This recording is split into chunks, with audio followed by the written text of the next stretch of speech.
Parfait. Parfait. Bien, Monsieur Montillo, vous avez la parole.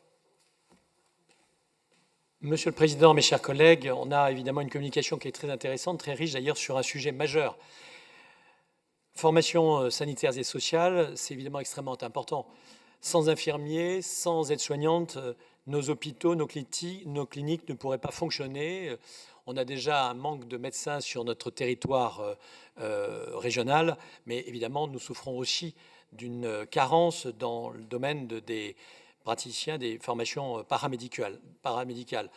Dans ce domaine-là, on ne peut que souligner l'évolution positive sur ces dernières années, puisque si je prends l'exemple sur les formations sociales, on a une augmentation sur 5 ans de plus 7%, et sur les formations sanitaires de plus 19%. Donc celui qui indiquerait qu'il n'y aurait pas d'augmentation et d'effet positif serait évidemment dans le mensonge, et je tiens donc à le souligner. La réalité, en revanche, et vous le savez très bien, Monsieur le Président, c'est que tout cela est le fruit d'une réalité qui était le fait qu'en 2020, nous étions très, très en retard, y compris par rapport aux autres régions. Nous étions, alors que la France était à plus de 60 infirmières pour 100 000 habitants, 65, nous étions à moins de 50 sur notre région. Nous sommes aujourd'hui, j'ai fait les calculs, à 61 pour 100 000 habitants, donc on s'en rapproche. La question qui se pose d'abord, c'est pour les 3 départements qui sont en dessous, puisque j'avais posé la question lors de notre dernière commission, avec le Loir-et-Cher qui n'en est qu'à 48 pour 100 000, le Loiret à 57, ainsi que l'Eure-et-Loir dans les mêmes à 57.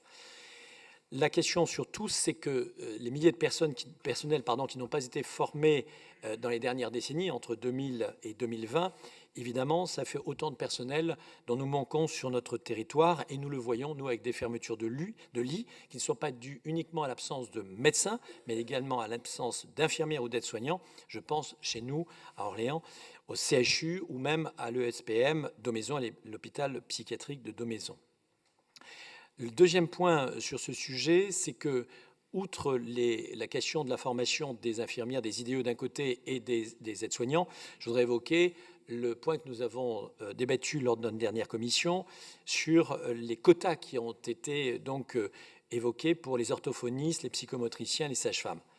On est malheureusement sur des quotas qui sont très insuffisants. Orthophonistes, 50 pour l'ensemble de notre région, psychomotriciens, 25 pour notre région, sages-femmes, 38. Or, on sait qu'il y a un retard considérable, je pense notamment pour les psychomotriciens et les orthophonistes pour nos enfants, mais c'est également pour les orthophonistes pour les seniors, et surtout lorsqu'il y a eu malheureusement des tragédies avec des AVC. Et pour les sages-femmes, nous savons que nous manquons bien sûr déjà de gynécologues dans notre région de façon très importante, et là également, nous formons insuffisamment de sages-femmes.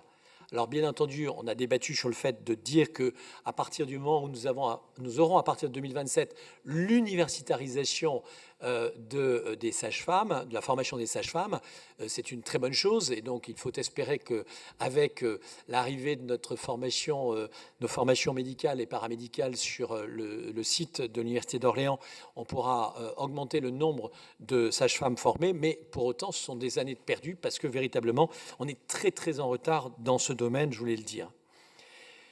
J'insiste également sur la nécessité de former, y compris en apprentissage, et là je rejoins ce que disait Madame Bessard il y a un instant, et nous avons évoqué la question des manips radio.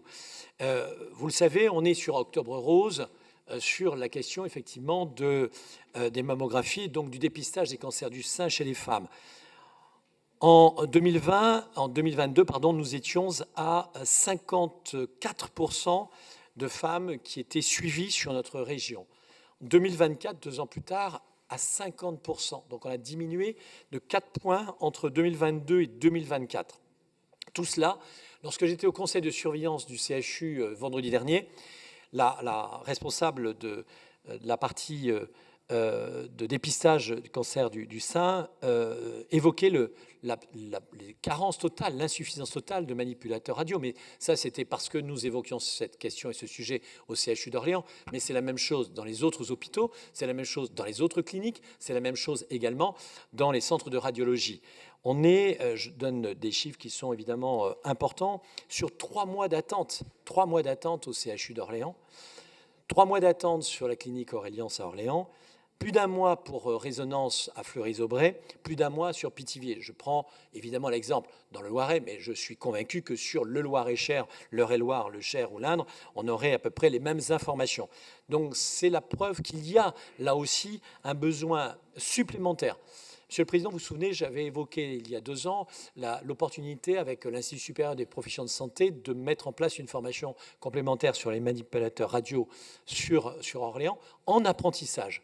Malheureusement, ça n'a pas vu le jour parce qu'on n'a pas eu les autorisations pour pouvoir effectivement le faire. Et je le précise, ça n'est pas une insuffisance de l'offre de stage, parce que souvent on répond « oui, mais vous comprenez, Monsieur Montillot, c'est parce qu'il n'y a pas suffisamment ». Non. Que ce soit les cabinets libéraux, les centres de radiologie, que ce soit les hôpitaux, les cliniques, dès lors qu'il y aura le nombre de manip radio, je puis vous garantir qu'effectivement l'apprentissage se fera et qu'on accélérera les choses.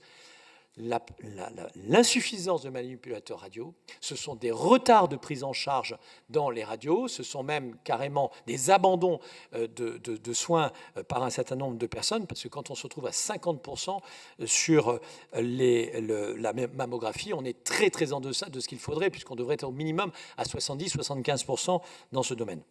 Donc j'insiste là-dessus, c'est que oui à l'apprentissage, mais qu'à partir du moment où nous proposons effectivement, avec des opportunités, y compris dans le secteur privé de formation, qu'on ne nous bloque pas pour le faire, ça me paraît important. Dernier point, là également un satisfait, c'est sur les locaux. Il y a des investissements très importants qui sont en cours. Je pense bien sûr, là encore, chez nous, magnifique projet d'ailleurs de l'IFPM à la source, sur lequel nous contribuons, même si la majorité est portée par la région, mais la métropole y abonde. Et puis je voudrais rappeler que sur la psychomotricité, c'est la métropole qui porte à 100%, puisque ça va être juste après les vacances de la Toussaint, les psychomotriciens qui vont intégrer les locaux de la métropole, donc avec encore un investissement de près d'1,5 million d'euros sur cette dernière année.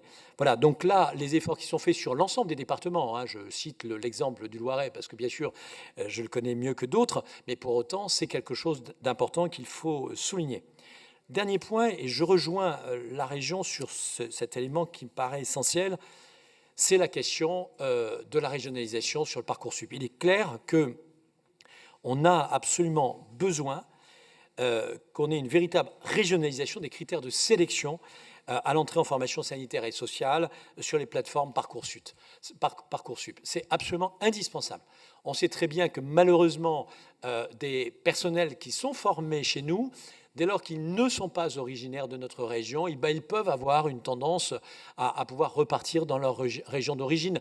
Donc, dans ce domaine, je rejoins d'ailleurs l'idée de Jean-Louis Borloo sur le Parlement des provinces. Donnons beaucoup plus de pouvoir à nos régions, donnons beaucoup plus de pouvoir, y compris sur le plan réglementaire, y compris sur la formation, qu'elle soit formation professionnelle, qu'elle soit formation première. Nous avons un intérêt à nous rapprocher de nos territoires et de nos terroirs. Voilà, Monsieur le Président, mes chers collègues, ce que je voulais apporter comme contribution à ce débat. Je vous remercie. Merci beaucoup, Monsieur Montillot.